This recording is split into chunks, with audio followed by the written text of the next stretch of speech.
The Amman Innovation in Politics Forum truly is a global event this year, with guests from Taipei to Berlin to Washington, D.C., and also you joining us from wherever you are in the world. We are bringing together a network of individuals who are change makers, thought leaders, and experts in their fields.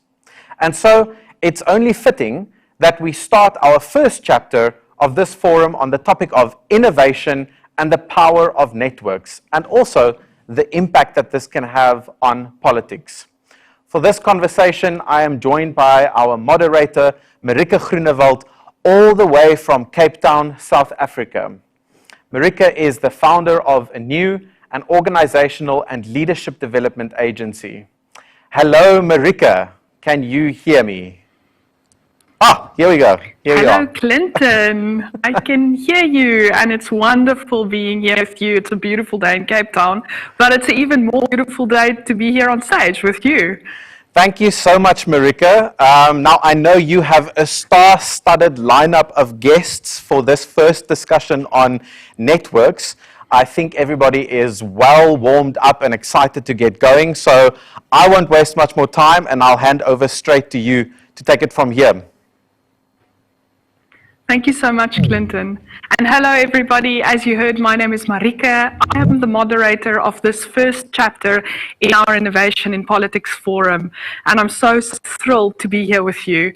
Today's conversation is about the power of networks and how it links us to being able to be creative, to change things, to innovate. It's not a story about structures only.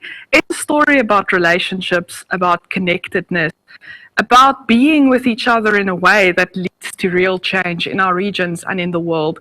Never has that story been more important than it is now. I'm thrilled to be joined today by 4 wonderful speakers and experts. And in a way, we're forming our own little network of 5 and networking with you as you watch our conversation and ideally hope also participate in the conversation via social media. Let me introduce our speakers to you now. Mr. Hans van Baalen, the President of the Alliance of Liberals and Democrats for Europe Party. Welcome, Hans. It's a real pleasure having you. I'm also joined by Emil, Kirjas, the former Secretary General of Liberal International. Emil, it's lovely being with you. Welcome to our conversation. I'm joined by Mr. Mohamed, Rherras, the former State Secretary of Morocco. A warm welcome, Mohamed. It's great having you in our conversation. And finally, Mr. Gilbert Doumit, who is the co-founder and partner of the Beyond Group. Gilbert, welcome. It's great having you. Let's start off. Let's dive right into the conversation. Emil, I'm going to start with you. Emil, I want to actually get the conversation going quite controversially this morning. It's a question you and I discussed. As liberals and individuals who love progressiveness and human rights, we tend to group together. We tend to say that let's keep our networks ideologically pure. Let's stick to our own ideology and family within the political network. Is this a disadvantage? Is it a privilege? Do you think we should be more open? What are your thoughts? Marike, good to see you, even though you killed me when you said hello from Cape Town, because I would die to be there with you. And I'm sure not only me, everybody else, we would have been happy to be together because being together, it's the way we got to know each other. And we know our characters, how we behave, how we are as persons, what we can contribute to each other. And I'm actually connecting to what you said. We have been building a family by meeting up. When we were able to sit down at conferences, but also outside of these formal settings, when you sit up with people and when you click and you say, okay, hey, actually, I think the same way like her or like him. We share the same thoughts, we share the same approaches, we share the values, we share the vision. You have this immediate, instant feeling that you have a human bond, human connection. So that is very, very essential when you build a network to connect with people who are of your own kind. Let me put it like that. We might have different characters, and you bet we do have different characters, but what is the very essence of our thoughts is what actually brings us together. So that is very, very important, very essential. You can sense whether the people think in a certain direction or whether they belong to the certain, so to say, set of values. And it is important first to be strong and comfortable among your own, because that gives you the source and the power afterwards to go in the wilderness, to go outside and talk to the others, because you might want to learn from those who think differently or have different vision of the world, or because you want to convince them, or because you want to actually team up and achieve something together. Like we know and we have learned that in the world we cannot achieve the things on our own, neither as individuals nor as communities. Very often we need to team up. And we are talking here about networks. We are not talking about winning elections. Winning elections is different. You go and basically try to convince the voters in order to give you the support so that the other group is defeated. But when you're talking about network, it's basically having the capacity and the ability to be strong within your own and to look from outside. Let me compare it to something very practical. We tend to, on social media, let's say Facebook, we go and have as our friends people who are from our own, so to say, community of values, right? And when we get the news, that's actually what I do. I get the news. For example, something happens in South Africa. I will check your account. I will check the account of those people that I know in South Africa that are liberals too. And that for me would be the digested information, would immediately give me my perspectives on the things in South Africa. But we should not close and encapture ourselves within that microcosmos. There is much more beyond it, and the world is not only us. So if we are actually to stick in the world of us versus them, then it's good to stay in your own world. If we are there to actually bring something good to everyone, then I think it's important that we have the capacity, and whenever it is needed, look beyond our boundaries.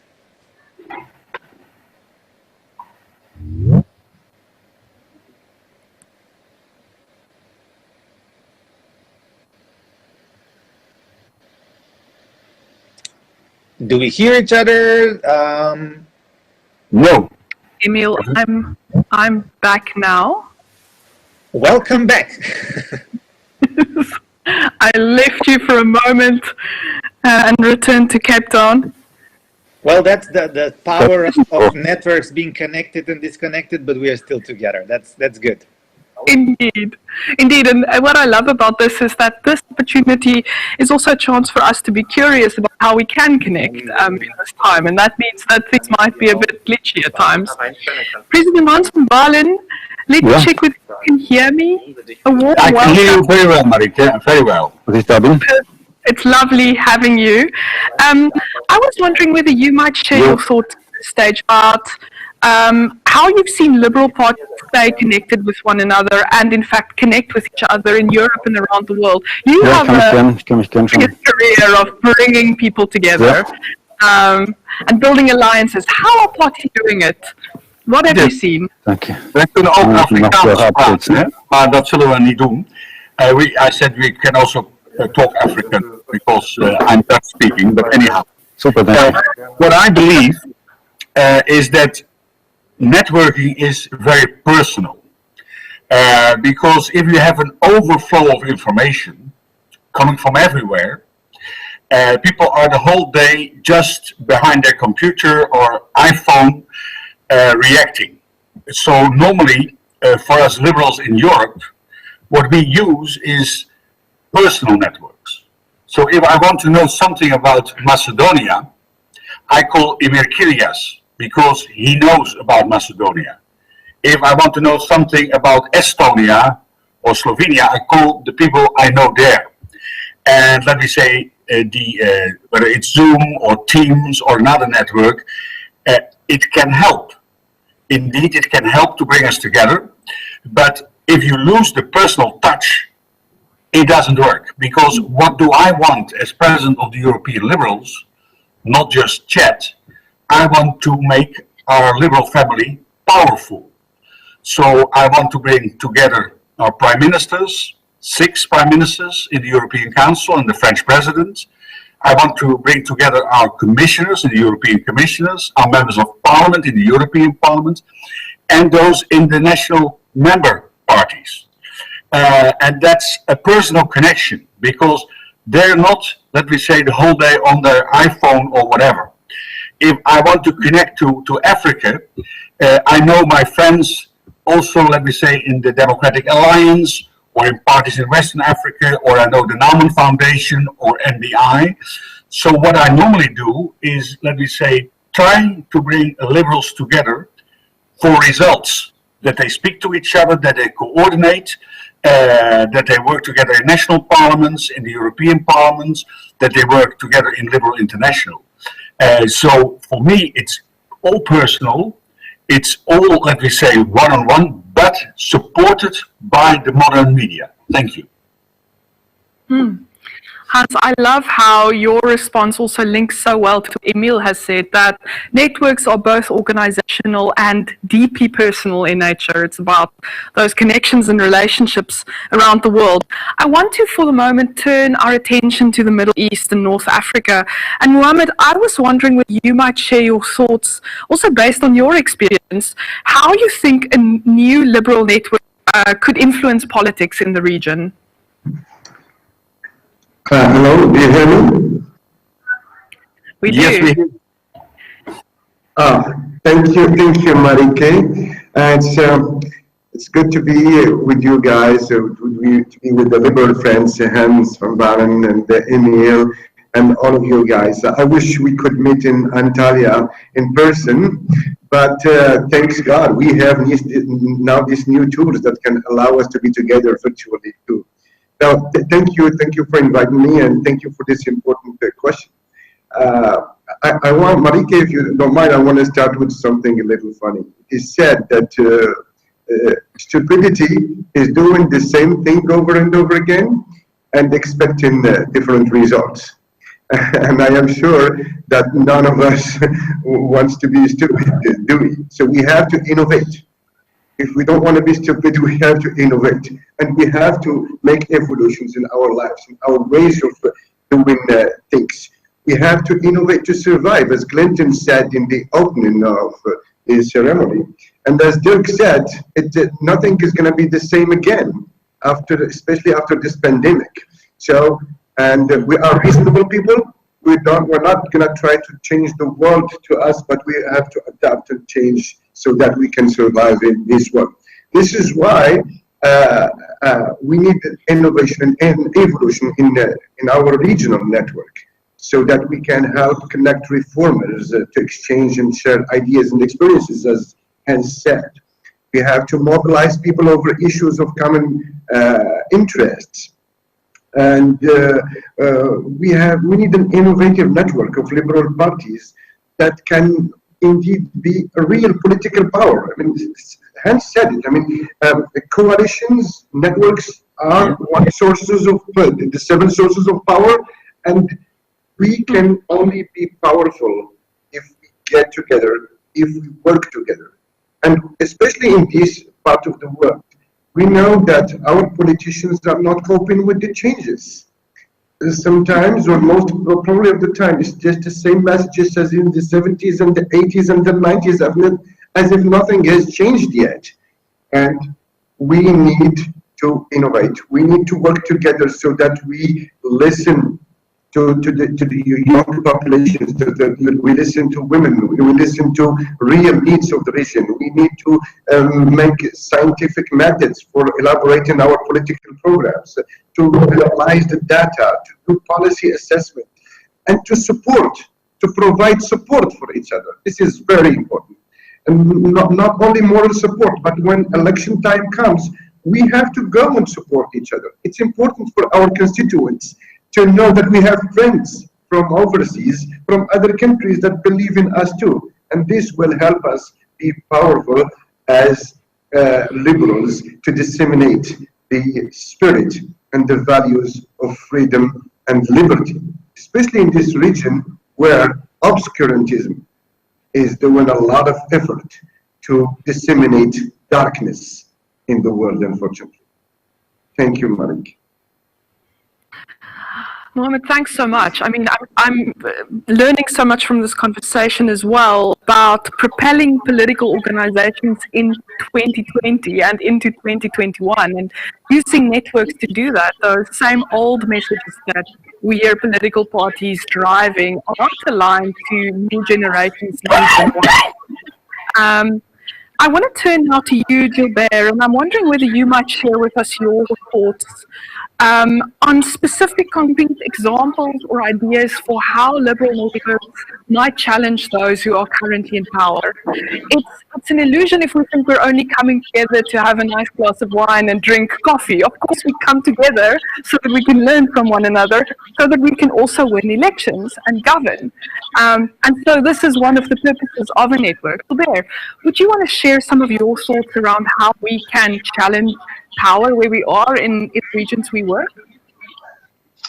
Very happy to join you. I think it's very progressive to organize all this and digitally. I think that's a beautiful experience and example for what the technology can do in the future. But just I want to build on a little bit what Emil said before. So I'm thinking of the theme. First, we're not networking. We're not net to work anymore. We're net to live. And probably we're not looking only at power, we're looking at meaning. So look at our life today now, in this moment, our social life, our professional life, our political life, our financial life, even some of us, our emotional life is happening through the net. So it's not anymore a net to work, it's net to live. And it's not only for this sense of power, it's a sense of meaning. But then sometimes something Clinton said, sometimes we have this feel as if we're observers of life, we're spectators. And there is this handful number of people, the politicians, and sorry, Mohamed, who tend to control our lives. They decide if we stay confined or we don't, if we have access to healthcare or we don't, if we have access to education or we don't. And it's fascinating to look at how do they control? They control through geography. They control the space, they control the culture, the interactions, and they control the structure, the law, the institutions, the taxation. And then there is this realization, maybe we can, if we can live beyond geography through the net, through the networks we create, effectively we reduce the ability of politicians to control, because they control space. If we're now beyond the space, I can even be illegal now if I think the law is immoral, because of the net and because of the networks we create. So now I'm in Istanbul, talking to people in Amman and everywhere on the planet, and we can now organize a movement in Myanmar. And this is what's happening with me now. So for example, in my work within Beyond Group now, so we have an initiative in Myanmar. It takes me a second to reach out to people over there, over the net, and then on WhatsApp, and then talk and organize and bring people from different places and resources and ideas and data in order to collaborate for an initiative anywhere on the planet. While the law, while the ability to control of politicians is not there. But I think there is a risk, and something I think Emil and you said in the beginning, the risk of confining the networks as if they live within the pandemic on the net means there is a risk of reaching out and developing networks within our own spheres, people who are like us. You know, like we use a lot this like-mindedness. So we want to reach out only to people like us, and then suddenly our networks become as small as the real life, as the non-net, the offline world. I think our ability to realize for a moment that we can reach out beyond space, we can reach out beyond culture, people who are not like us, beyond sectors. And this is helping me, for example, in my work today, to reach out and build partnerships across the planet. It's beyond geography, it's beyond space, it's beyond culture, and it's beyond structure, the order, the political order. And organize and leverage support in any place, on any issue, with people who probably I've never thought I would communicate with or collaborate with. So just to close, I think, and something I think Hans said, it's a personal thing, it's a personal choice. Do I want to stay confined on the net the way I'm confined because of the pandemic, or I want to reach out so that we create networks beyond geographic boundaries, beyond space, beyond culture, and beyond the political order, so that we we don't leave our lives in the hands of a handful number of people who are deciding the politics of our countries today. Over. Thank you. That was so beautiful. I love your thoughts on creating meaning and infusing the work of our networks with meaning, not just for ourselves, but for those we want to engage with. And in fact, this deeply liberal idea of reaching out beyond our own borders, whether they are the borders of our own identities or towns or cities or countries, or the borders of our political organizations. The world is a big place. And there are, as we can see through this event, lots of incredible people to be engaged with whom we can create meaning together. I want to turn for the moment, maybe perhaps a little bit more practical. For those who are listening to this conversation, who are in the process of perhaps starting a network, or maybe in the process of driving a network, maybe they're feeling a little bit down, because as you would well know, it's not an easy thing to run a network, to keep people together, to keep momentum. Maybe they're feeling as if they just don't have enough people on board. Emil, does size matter when it comes to networks?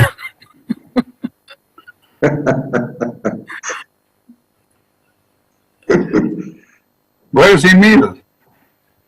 Let's just check, Emil. I can see you speaking, but I can't hear you for some reason. So just give us 1 second. Let's just check with your audio. Make sure you have the right size of the microphone. Yes, perfect. Now we are connected. Actually turned off the microphone so I do not disturb with voices and sounds. And I hope you can hear me back. So it's actually a very good question that resonates quite well, whether size matters, whether we put ourselves over there with thousands and millions of people will change something or not in terms of quality and feedback that we have.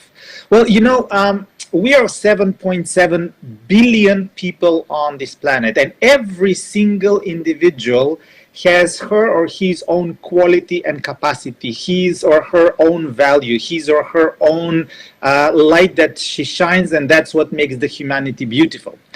But for example, when we talk about political networks or networks in general, I mean, let's not make out of politics something exceptional, something that the ordinary people cannot understand. Political networks and political life is just like anything else. It is focused on developing political ideas, how we can help shape and change the system so they serve the citizens.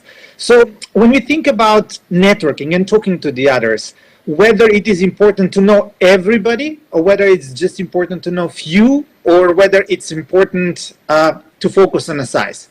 Let me just compare it to something. You might be working for a company, you might have tons of money, and they might send you to events to mingle and talk to people. But if you do not know what to expect, if you do not know what you want to talk about, if you do not know what you want to achieve, you will be there at the party and you will not have actually be, you will not be able neither to enjoy nor to at the end to get any feedback. Or to give a second practical example, you start a network on social media, like let's say you start a Facebook page. Today there are also these farms where they can bring you 1,000, 10,000, 100,000 of followers, basically creating you a network. But if you have nothing to offer, and if you do not have the capacity to interact, to make all the nodes of the network work, and if you do not know the value of all the members that are there, then your network is not effective. So I would say you need to have quantity, quality, and content. All of these three things are very important for any network to function, including the political network. And it's very, very often that those people who are very well versed in networking, in understanding how human interaction works, how it operates, they understand and they would be able to say, okay, from this group of people, this is what I can offer and this is what I can get. It's shameful. We find ourselves in so many occasions where we come to an event, there are tons of people around us who can be an asset to the things that we are doing at home, in our region, wherever, and we do not use it. Why? Either because that there is one type of deficiency. We always demand something. Well, people will help you, but then you're going to suck up their energy, and then at the end they will say, you know what, enough is enough. I always give you. They will question, what do I get back from you?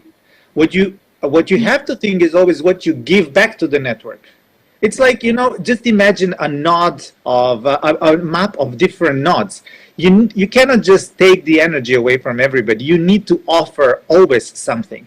And what you offer can be also ideas, can be also offer stories from life, you can offer positiveness, you can offer projects that you can work together, you can offer space for the people to express themselves. So this is very important. Do not focus on how many followers you have, how many members you have in the network. Do not focus on the size. Focus as well on the quality and the content. So, quality, quantity, and content. Yes. So Hans, I'd like to actually bring you in here and ask your advice. It's easy when we're just 5 people meeting. A former party leader of the Democratic Alliance used to say we could have had party meetings in the elevator of Parliament in the early days. And that was easy. We could keep people together. But as you start becoming successful as a network, when you actually get this gift of success, things become a little bit harder. It becomes challenging to keep people on board, to have a unified message. And so I think people involved in running networks find themselves a lot of the time having to manage conflict, having to behind the scenes push people in the same direction, and they are exhausted by it. How do you do this? When you get the gift of growth, how do you keep people, especially liberals, on the same page? Well, I connect now to what also Emil has said. That means that there should be a sense of purpose. Why are you doing this? For what reason? What do you want to get back from people? And then the personal element which I touched upon first in my introduction is vital. We are now here with Emil, with Mohamed and Gilbert. I know Emil for ages. I know Mohamed, but Gilbert is new for me. So if we would be in Antalya, we would have had a drink, a coffee, we would have talked to each other, and Gilbert would have said, maybe I trust Hans. I would have said, interesting guy, Gilbert, I trust him. And then we start working together because we more or less know each other. And for the second and the third and the fourth time. If you only know each other by the net, you have no clue with whom you're talking. There is a kind of inflation. So I see a lot of people the whole day being on the net, talking to people of which I don't know what they represent. Do they represent a party, a personal opinion, an opinion of society, etc.? So again, it's the purpose for what you're doing this. What Emil said. So if you're in power as a liberal party, you have a purpose to get together a group of people in power. If you're not in power, you're in opposition, you're trying to get people together to question the power. If you are, let me say, an NGO or a person working for human rights, civil liberties, you question always the power. So there is a much difference what you want to do. And again, I think it's supportive. The net is very supportive and important, but you have to manage it. Otherwise, there is an inflation of opinions, of personalities. So you have to be selective. Thank you. Thank you so much, Hans, and reconnecting people to that sense of why we're doing it, our sense of purpose, I thought was a really powerful reflection. Gilbert, I want to turn back to you now and talk a little bit about how we can design specific synergies within local and international networks, perhaps also between the two, that can impact, can lead to change. How do we design it? What are those synergies? Those networks being on the net, it liberates us from the boundaries that were created by space. My fear is, I've been part of so many networks in the region and outside the region, and most of them have failed. They never sustain. And now with the power of technology, we cannot bring back the space-based networks mindset into the networks online. Means, so before we used to, if we want to create networks, we want control. Who's going to be the president? Who's going to be the vice president? Who's going to be the secretary? What's the structure? How are we going to make sure that there is a structure and everyone is bound by this structure? How are we going to make sure that everyone has obligations in the network? I don't need this. I can reach out to any network now in the world in a moment. So if I'm not happy in this network for whichever reason, I leave it. I'm part of, all of us are part of massive networks. So anything that would bring us back into the traditional structures that we used to see in the offline cannot be replicated. And that's a change in the mindset. We cannot replicate on the networks online what we used to know. For example, we need to go beyond the cultural definition of good. So what's good and what's bad in a country, in a context, is not online. What's good and bad based on my network across the planet is different. We're liberated. I think because it's a liberal platform, so liberate our mind. There is no cultural definition of good. There is no spatial definition of identity. And there is no structural definition of right. What's right and what's not my right. The world is bigger now and the access is bigger.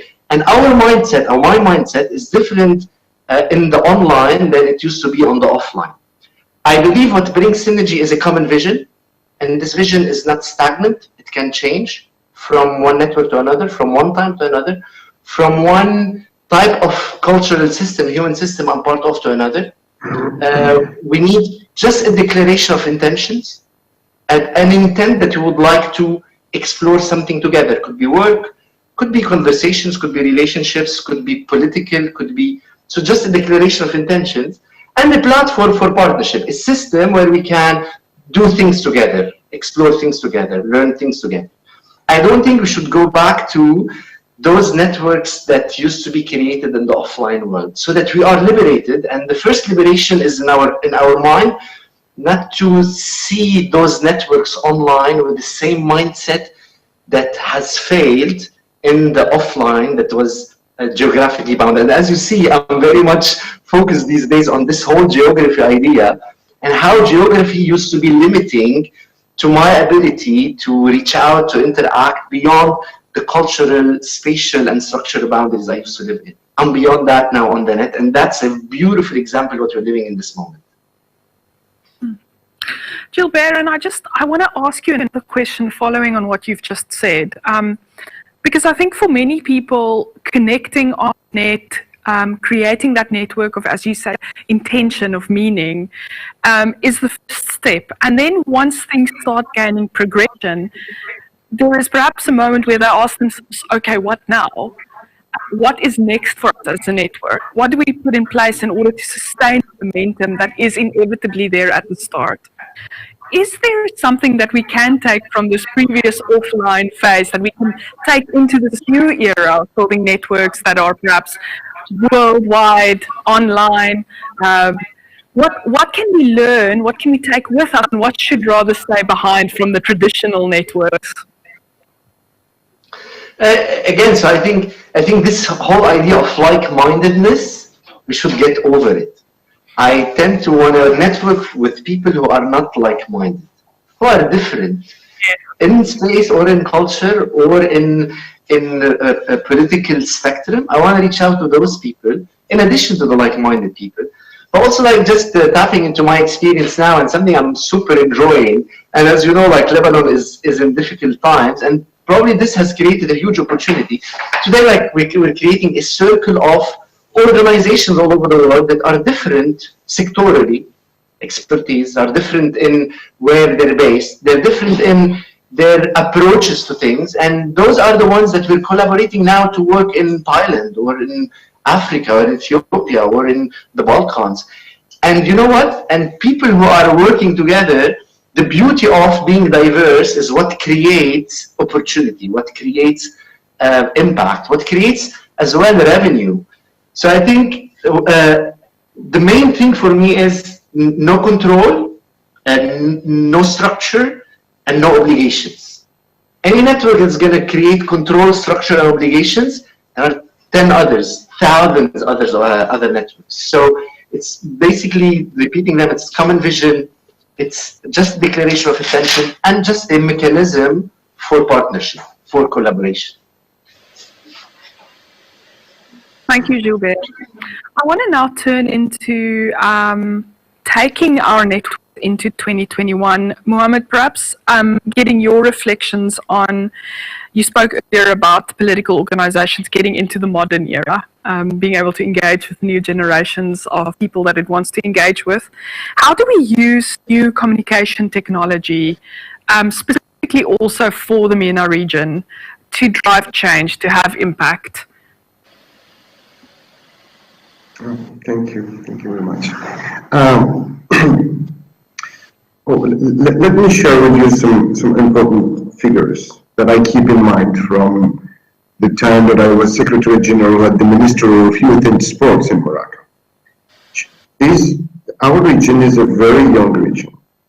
More than 56% of the population of this region is less than 35 years old. The median of young people in this region is 28, I think, percent, while in the whole world is only 25 or 26. So what I mean is that we're talking about a generation that has grown up with the internet. So they don't even know the old TV sets that we used to have. They don't know what a cassette is. They don't know what a diskette is. I mean, they only know, iPads and iPhones and Samsungs and all these things. So we have to speak their language. We have to use the tools that this generation is. There's also something important is that this generation is more likely to trust messages that are coming from the internet than messages that are coming from official institutions or organizations or TV, official TV stations. However, this region seems that the youth and the women in this region are disengaged almost completely from the political life because they've lost trust.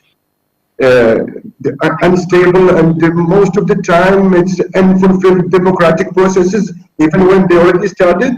In some countries, women and children and youth are completely ignored from the political decision process, even though there are some islands of exception in the region, like I would say Morocco, Tunisia, probably some other two more countries or something like that. But most of the youth in the region do not participate in the decision-making process. Still, I mean, I'm telling you, Morocco has done a lot of progress, but if I tell you that only 1% of our youth are members of political parties, what would you think about that? Only 1% of the market. I mean, what I want to say is that this is the age of new technologies, and if we don't use them to reach out to the present generation, we will certainly just fall behind as politicians. And as I said earlier, there are the forces of obscurantism, of darkness, of terror, that are using these same technologies to recruit. They are recruiting all over the world. I mean, they're even bombing all over the world. They are disseminating terror all over the world because they're using these technologies more than the way we are using them as liberals, as people who promote love, who promote cooperation, who promote tolerance and coexistence between the nations and between the peoples, whatever they come from, wherever they come from, whoever they are, whatever different they are. But the problem is in our politicians because they don't want to adapt to the changes that are going on. And one of the most important things that they have to take into consideration is that they have young populations, and they have to adapt to these young populations so that they can participate, so that they can vote, so that they can be with us on the same boat. I think that new technologies are very important. I don't like them very much because they make us lose our humanity. But I think that we have to adapt to the new situation of the world, and we have to use them extensively to disseminate our messages. And I would quote the Metallica band from California, the song, so close no matter how far. I think that we have never been so close no matter how far because of these new technologies. And as Dirk said, let's use the Lego and let's forget about the toys, because the toys are just the tools of the old politicians, and the Lego that adapt to anywhere, to every place, are the tools of the modern politicians like us. Mohamed, thank you. We're all going to be having a Metallica earworm now for the rest of today. It's fascinating what you've said. I actually came across some great examples of political parties turning around a mentorship framework. So instead of older, more experienced politicians mentoring the young, they get young activists to mentor the older politicians, especially with these new technologies. How, for example, do you use and integrate TikTok into your political life? So flipping mentorship structures might be one idea for those running political networks. There is a question from the audience around, and to what you said, around how you manage a network on social media. You can't just run something online and on social media the same way as you would have run it in person, as you would have run a traditional network. Emil, I'm wondering whether you have some thoughts on how you harness the power of online networking and how you manage a network online. May I actually start at the last part with what Mohamed actually brought up. He brought up a song from Metallica, right? Now, can I ask you something? How many people have you actually witnessed in person listening to a Metallica song in a suit and tie? Well, I don't think that you would find so many, right? And I know Mohamed. That's the beauty of having had the opportunity to meet him. And I know that it is not only about a suit and tie and the appearance. This is the first big problem that the politicians have today. There is a general perception that these politicians are a different creed, a different breed, something that is over there on the other side of the rainbow, distant from the people. Well, actually, it's not the case. Like, we know each other, for example, in our own liberal family or within our own networks, we know that we are just ordinary people, right? So, first of all, we have to start reflecting whether we have to continue giving a message to the people that we are different, just because we look more professional or because we need to have certain attire or live up to certain standards. Majority of the people, they do not want to reflect about their life in a, so to say, in a way that is putting them in a narrow box. They want to feel relaxed because there is so much stress around. We don't need to give them stress to begin with. Second thing is that social media, yes, a lot of politicians are on social media, but what happens? How often are they managing their own social media? Be it instant messaging, WhatsApp, or be it their social media account. Their assistants are responding. So very often the citizens can sense whether you are getting a genuine response from the politician or whether somebody else is responding politely or just pro forma in order to satisfy the need. Again, that creates a division, that creates a gap. We have to find a way how, on one hand, we are going to be active politically, meaning offering services to the people, working hard when we are in the office, or when we are in the opposition criticizing the government in order to come up with better proposals, and at the same time interact with the citizens. If you see the type of anger that exists in the world today, it's because people are not heard. Look, let's talk about this. When we are networking among ourselves, how often somebody will come and shout at you and say a swear word or say something horrible? Very rarely.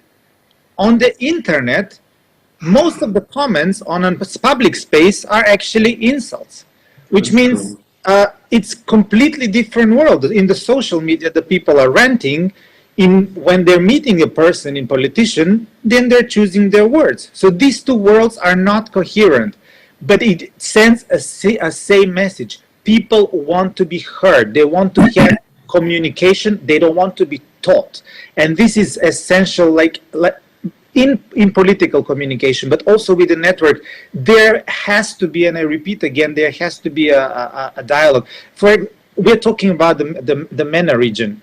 And Gilbert was bringing up some fantastic points. What I really miss from the Middle East, I mean, come on, Habibis, when you're coming to the events, I'm having the most amazing time with you socially, but when we're discussing politics and resolutions, silence. No ideas, no proposals, no fighting for your own interests. So be directional in network and also with the citizens. That's what I would say. Thanks, Emil. Does anybody else want to add anything to this question from the audience about the difference between managing a network online as opposed to managing a network offline? We spoke about broadly some of the differences, but what do you actually do? Mohamed, go ahead.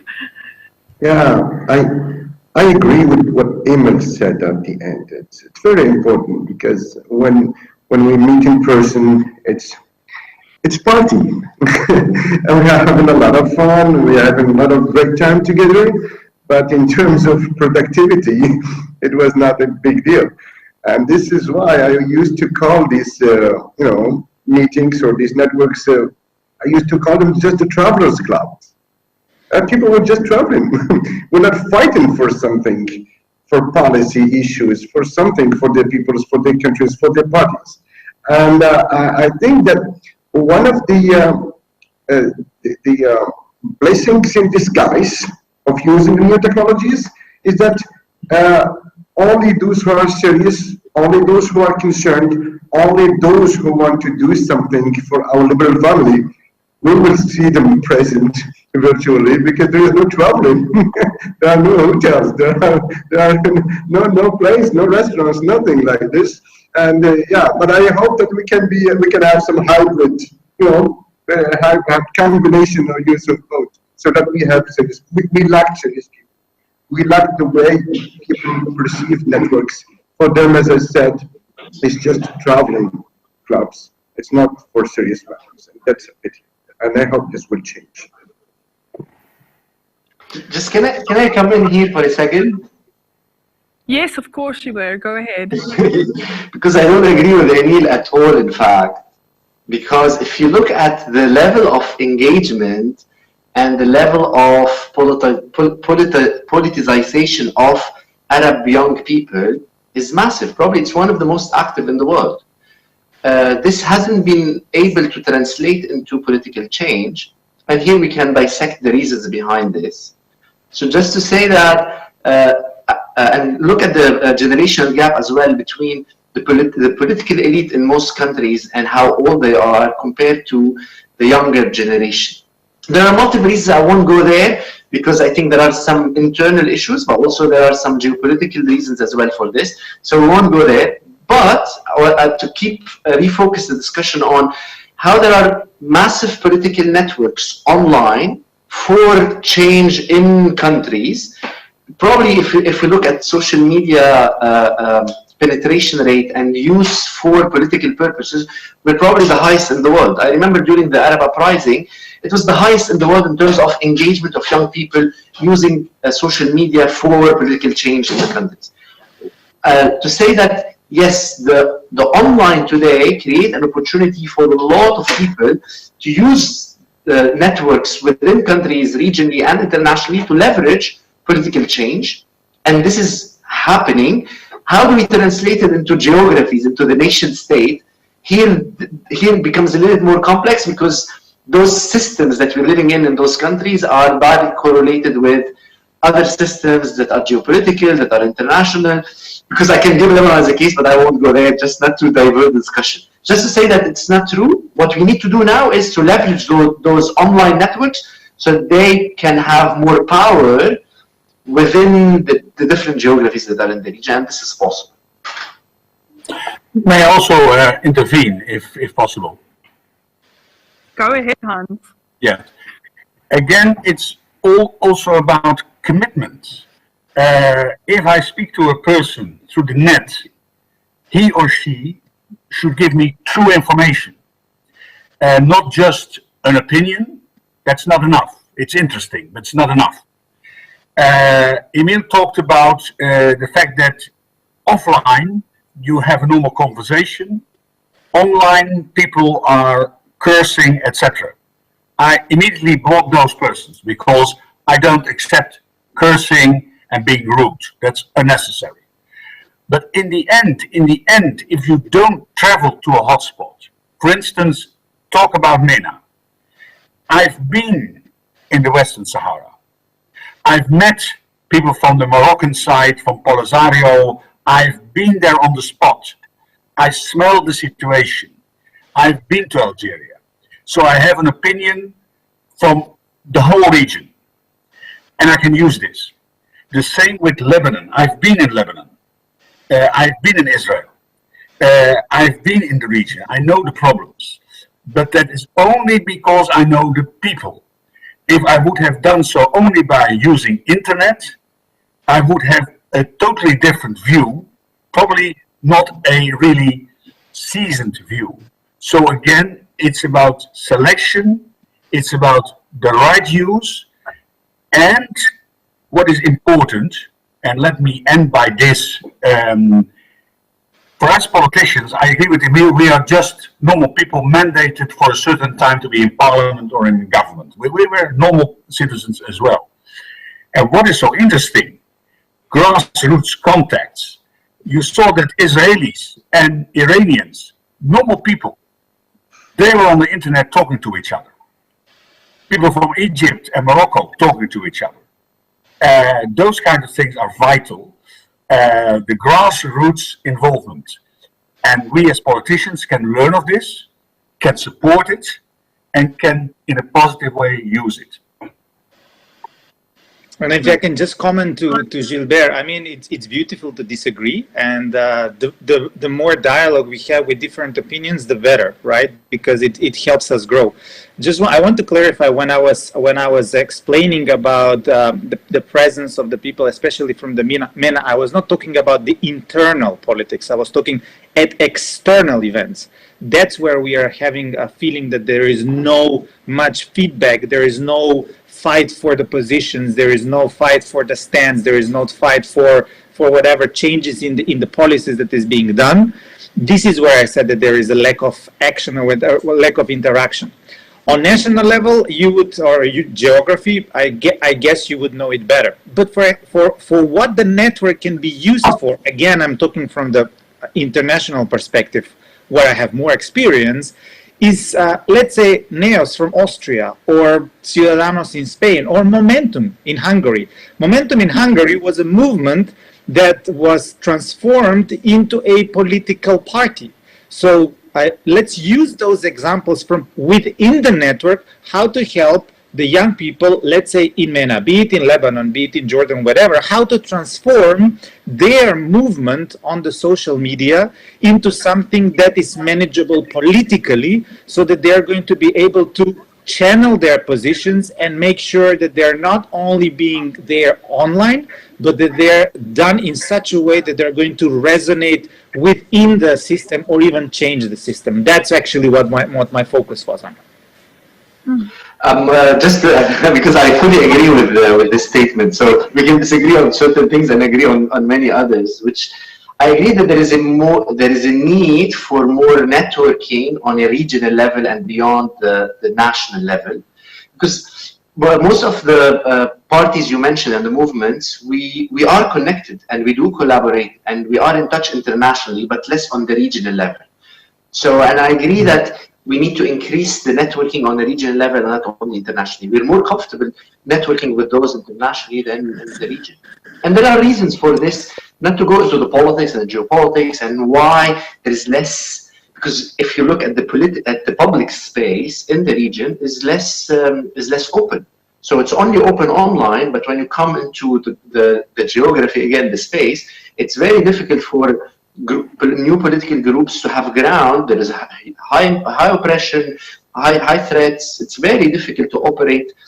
I'm not going to name the countries in the region. Even Lebanon is becoming more difficult nowadays than it used to be before.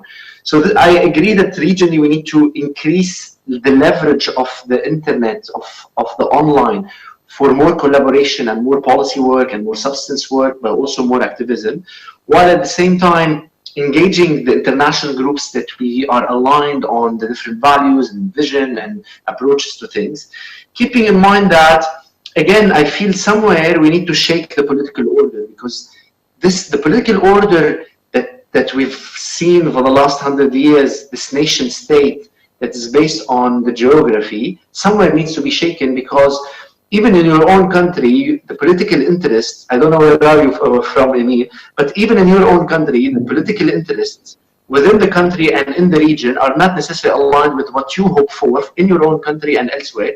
And in Europe and in the US, it's becoming even more difficult than in the Arab world for young, smart, progressive political movements to have ground and to have their voices out. Looking at the US elections now, you see how many progressive political movements have no opportunity to have their voices heard within the political competition.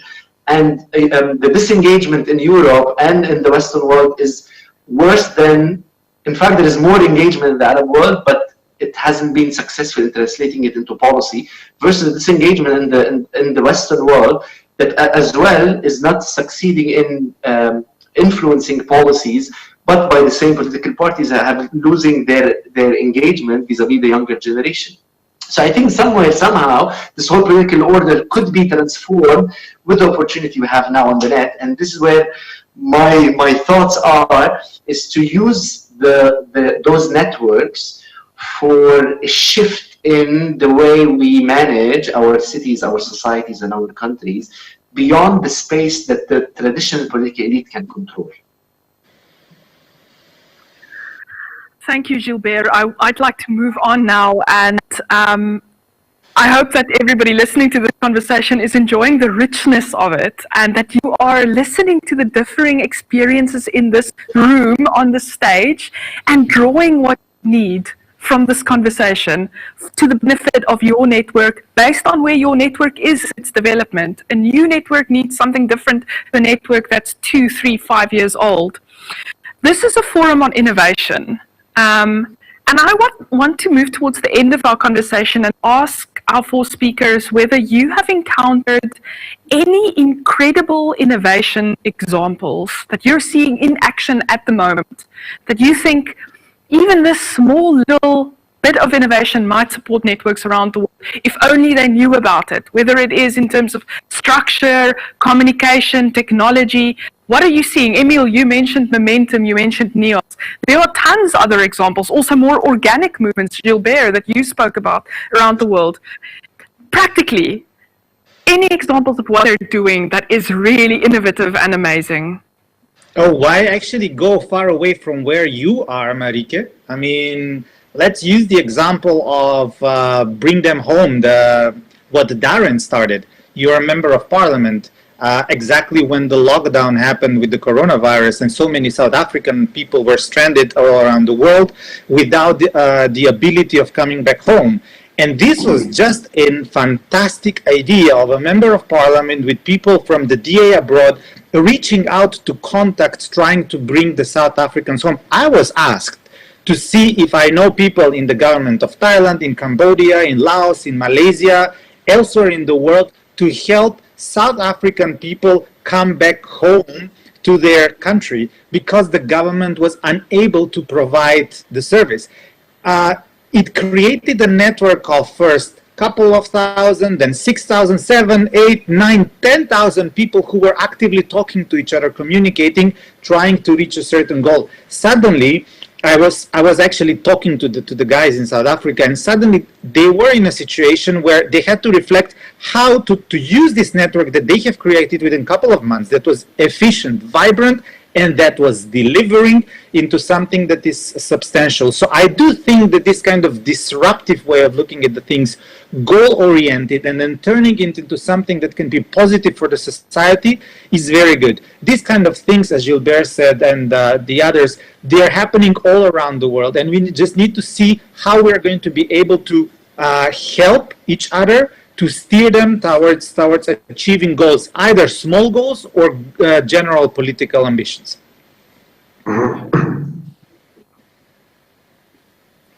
Thank you, Emil. Anybody else with a great example of innovation? Maybe, Marike, if I may. What was for me something completely new. I come from the Netherlands, a rich country.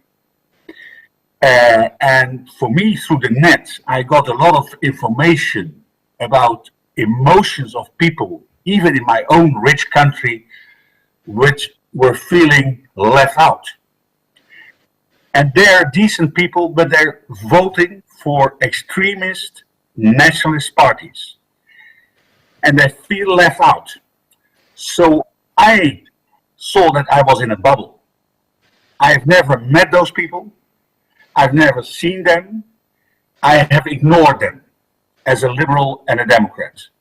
So what I'm now doing is talking with those people who feel left out and say, hey, you have an alternative. You shouldn't vote for the extremist right, what we call in America, the Proud Boys, Trump, etc. No, there is an alternative. That's the liberal, democratic parties, people who care. So we don't call them deplorables like Hillary Clinton did, but we reach out to them. And without the net, I would not have been able to do so. So I would have stayed in my own liberal democratic bubble, not seeing people who feel left out. So this is the great extra thing, positive thing through the internet, which I've experienced myself. Marike, I want to, hello? Go ahead, Mohamed. I want to share with you an interesting experience from Morocco. I mean, as we all know, thanks to our friends from Germany and from the Netherlands mainly, our parties have been able to organize trainings and seminars and so many important events for empowering mainly our youth and our women. But because of the pandemic, I mean, nobody was able to do anything. I mean, look at us. I mean, we were supposed all to be meeting in Antalya, and now we're meeting virtually. So we came up with an idea in the Mouvement Populaire is to create the first virtual political academy in Morocco. And this academy was fully supported by our friends from VVD and from the Friedrich Naumann Foundation. I would like to thank them for that. So now we have the first online academy in which we will be not only training politicians and women politicians and youth politicians, but because of the pandemic, we will also be opening it for supporting courses like in mathematics or in physics or in chemistry for the students, because now they are doing distance learning from home, and we will be opening to our militants and not and other people, so that they can be providing help to the students who are having trouble with their courses at home. And I would like to thank very much Gijs Hobbens and Jeff Koons for supporting this idea, and also the office of FNF in Rabat for all the great work they've been doing to make this project come true.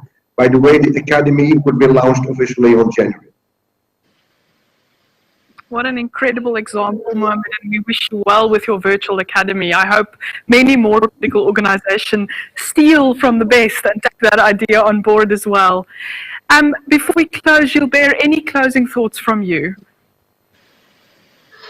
Just like one last thought has to do with inclusion, and something that Dirk has mentioned, because the conversation now happens between people who have access to this type of technology. The risk, especially with the pandemic now, that a lot of people might be left out of the opportunity that those online networks can create. So, and probably if one thing to include more people politically, economically, socially in the sphere is about seeing how we can promote better internet capacity and infrastructure and skills related to technology to widen the circle of people who can join such conversations or initiatives, or for policy and connectedness and meaningfulness, but also for professional and access to revenue and all this. I think that's going to be the challenge in the coming phase, with the weakened ability of governments to ensure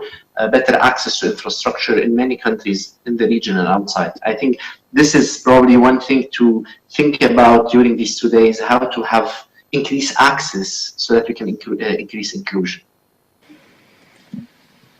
Thank you, Gilbert. And with that being said, I would like to thank our 4 speakers today for the richness of this conversation. In just a short period of time, so many incredible thoughts, ideas, differing opinions. I wish I could invite you to a glass of good South African wine over there. Natalia, I was planning to fly a whole box along with me, but that will have to wait until we can meet in person. I really, really appreciate and value this opportunity to engage with you online today. Thank you very much. Thank you. Thank you, Marike. Everybody. Bye. And wish you well. You continue to build your networks. We know it's hard. Don't give up. Keep going. Learn from the best. Sometimes steal from the best. Ideas are for everybody taking. And we wish you well. With that being said, I'd like to invite Clinton back on stage with me. Closing of this Innovating Politics Forum. Yeah, we're launching our vaccination in Morocco next month. So Still voices in the studio we can hear. Marike, I want to say thank you to you for kicking off our first chapter. And what was interesting for me from this conversation is just the underlying theme of authenticity that comes out in, that I suppose forms the bedrock of trust, which in turn allows us to build those powerful networks, whether it's online or in person. That for me was just something that I take from this conversation. So thank you also for guiding it in such a masterful way that we can learn from everybody across the world. Thank you, Clinton. All the Now, best for the rest of the 2 days. Yes, and now we release you. You can go and sit on the beach in wonderful sunny Cape Town with your glass of wine, and we will not hold it against you. Thank you, everybody. Take care. Bye, Marike.